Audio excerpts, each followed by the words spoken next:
How to add a payment method on Coinbase. Hi everybody, welcome back to our channel. In today's video, I'll guide you on how you can add a payment method on Coinbase, so make sure to watch the video till the end.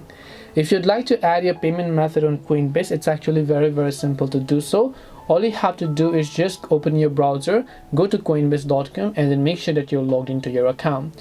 Once you've done that, just tap the profile like icon from the top right and then just navigate to settings.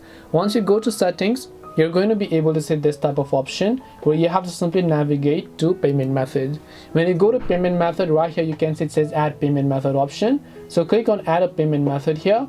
All you have to do is, depending upon what you like, whether you want to add a credit or debit card or maybe a Euro bank account, depending upon what you like, you can simply select them, and now you'll be able to go ahead and basically add your card and all of those details. By tapping the add card option, you'll be able to do it successfully.